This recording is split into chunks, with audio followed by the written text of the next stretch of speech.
Yo yo yo, balik lagi sama gue di podcast paling bola sekaligus paling politik minggu ini. Kenapa? Karena drama pasca kejagalan timnas ke Piala Dunia 2026 ini ternyata lebih seru dari pertandingannya, guys.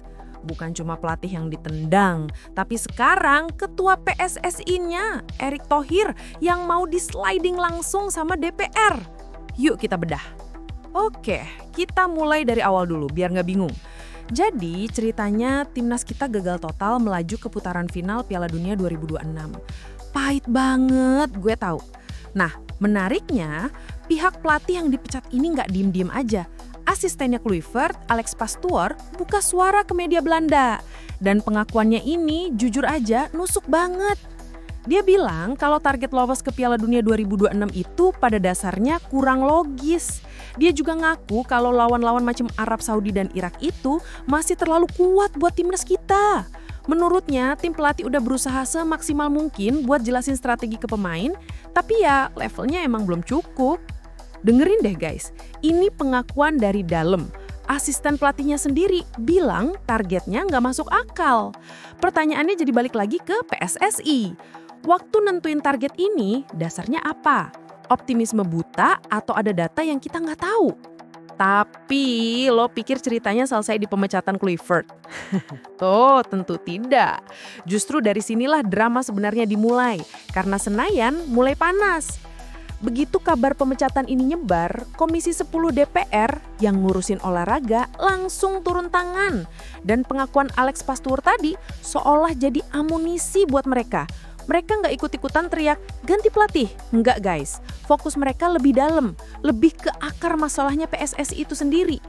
Di sini ada dua suara menarik dari DPR. Pertama, Ketua Komisi 10, Heteva Saifuddin yang ngasih pandangan adem tapi tajam. Ini representasi pandangan institusional yang mikirin jangka panjang.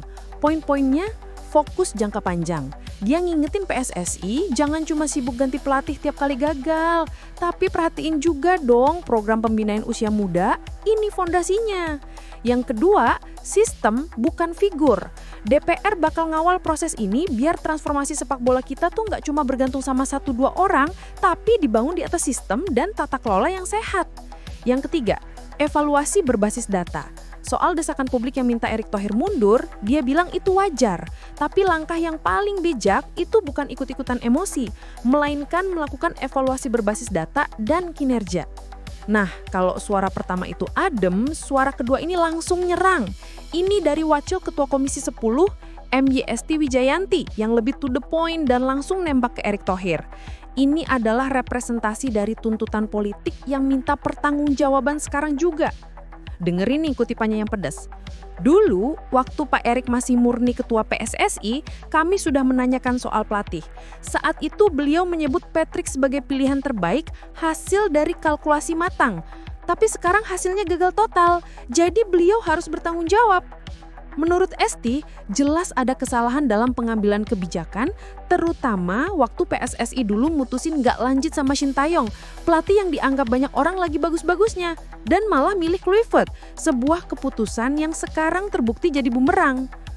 Nah, dari dua suara di DPR ini, jelaskan arahnya kemana. Ujung-ujungnya, satu nama yang bakal dipanggil buat rapat kerja, yaitu sang ketua, Erick Thohir. Sekarang pertanyaannya, kenapa Erick Thohir yang jadi sasaran utama? Kenapa bukan pengurus PSSI yang lain? Jawabannya simpel, karena posisi unik beliau. Erick Thohir itu bukan cuma ketua umum PSSI, tapi merangkap jabatan sebagai Menteri Pemuda dan Olahraga. Ibaratnya dia itu regulator sekaligus operator. Status rangkap jabatan inilah yang jadi pintu masuk bagi DPR. MYST Wijayanti ngejelasin ini dengan gamblang. Dulu, DPR nggak bisa seenaknya manggil ketua PSSI karena PSSI itu kan federasi independen. Tapi sekarang beda cerita. Jadi, nggak ada alasan lagi buat menghindar. DPR punya wewenang penuh buat manggil Erick Thohir dalam kapasitasnya sebagai Menpora untuk dimintai pertanggungjawaban atas kebijakan di PSSI. Menariknya, sikap pemerintah atau istana justru kelihatan lebih kalem. Lewat Menstek, istana bilang menyambut baik keputusan PSSI memberhentikan Kluivert dan minta buat segera cari penggantinya. Jadi lo lihat kan polanya, Istana main aman ngasih sinyal we support our guy. Sementara Senayan justru ngelihat ini sebagai momen emas buat nunjukin taringnya. Ini bukan lagi cuma soal bola, ini udah jadi panggung adu kuasa. Jadi panggungnya udah siap guys. DPR udah pasang kuda-kuda, Istana ngasih lampu hijau buat PSSI jalan terus. Pertanyaannya sekarang, apa yang bakal terjadi pas Erick Thohir beneran duduk di depan Komisi 10? Gue mau ninggalin lo semua dengan beberapa pertanyaan buat bahan renungan. Pertama, apakah gonta-ganti pelatih akan terus jadi solusi instan kita?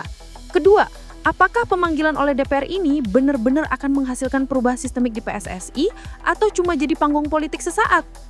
Dan yang paling penting, menurut lo, apa yang harus dibenahi pertama kali? Cukup ganti Erick Thohir atau harus ada reformasi total di tubuh PSSI biar mimpi ke Piala Dunia itu nggak cuma jadi bahan ketawaan yang disebut tidak logis lagi? Coba deh pikirin dan kasih pendapat lo. Gue tunggu diskusi kita di kolom komentar. Sampai jumpa di episode berikutnya.